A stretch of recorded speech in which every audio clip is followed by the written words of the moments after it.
last year, basically, we had no one. And this year, we have a lot of people. That's basically... Last year we just kind of, I was like, yo, Walter, man, I need a couple dollars. We need to get this off the ground. This was like my girlfriend. I spent more money on SlutWalk than like having a full-on wife. I literally just went through my phone and was like, please give me money. Everyone, just give me some money. Yes. But yeah, it's cool. So we have sponsors this year, and people, you know, they get it. They get it this year, which is wonderful.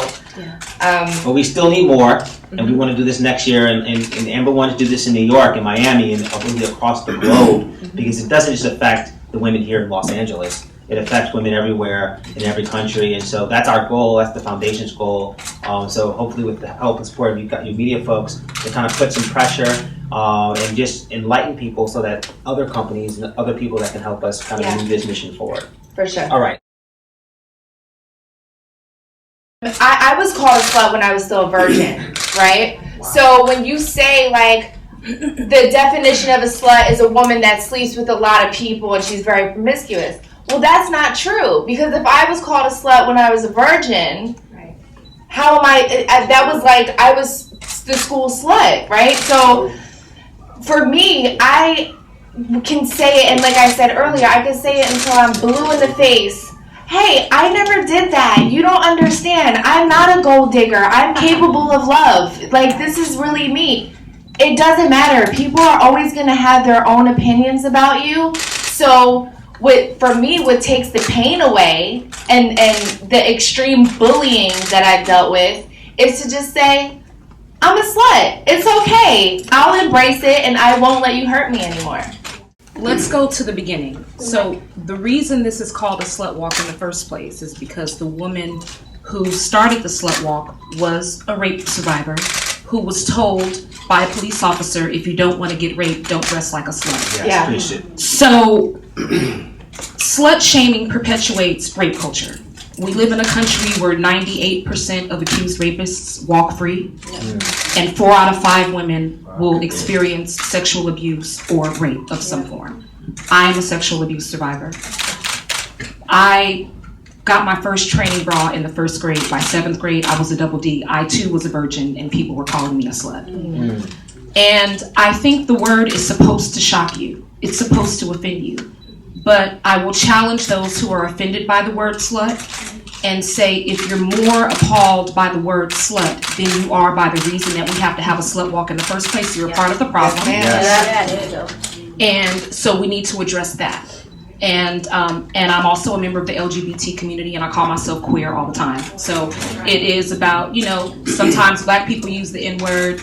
You know, me and my lesbian girlfriends, sometimes we call each other the D-word. It just...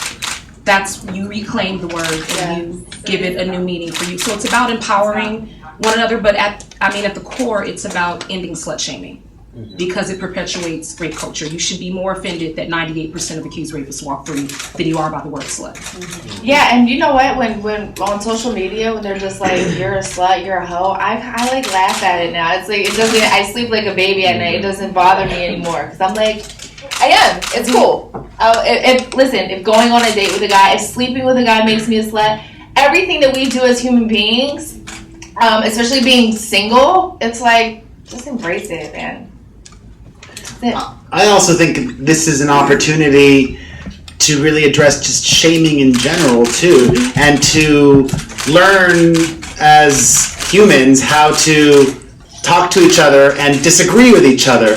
I mean, we saw that this week glaringly at the debate on Monday when Hillary Clinton mentioned how Donald Trump treated his former Miss Universe. That wasn't necessarily slut-shaming, but I think it was very shameful, and he could have addressed her in a much more human and humane way. I love hip-hop, but I've been called so many bitches and hoes in all of the songs, and I think women, this is where women own some of the responsibility. We say to ourselves, well, they're not talking about us, they're talking about another kind of woman, and I think it's through dialogue like this that we're going to find how to reconcile the conflicting emotions we have surrounding hip-hop, because I love it. and but I do struggle with how it has treated women. But that hip hop is it's just like every other aspect of the world we live poetry, in. Yeah, I mean listen, I catch myself saying these hoes ain't loyal, and the song comes on, I'm like, oh wait, no, I should not be dancing to this. But I mean, it happens. It's unfortunate, but those songs are catchy, man.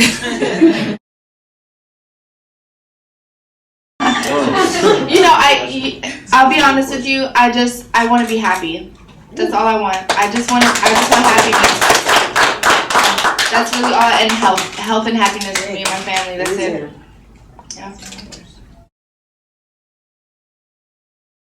I mean, honestly, just getting people to be enlightened and live for themselves. Like, if you can be a positive person and really live for yourself, not your mom, and I say this, I speak to adults. Let me just be clear. I don't speak to young children because only person I'm raising is my son. So I speak to the parents, I speak to the adults. They raise their kids how they want to. That's not my forte. That's not what I do. But as an adult, live your life for you. Don't please anybody else. You have one life to live, and just try to be as positive and and try to make a difference any way you can. We got a lot of shit for having Perez Hilton be a host, and the thing of it is, yes, Perez Hilton, sorry, I'm talking like you're not here, but Perez Hilton was a bully. He used to draw cum on people's faces and really, but people change. And he grew into launched an anti-bully campaign, grew as a person. He's an amazing person.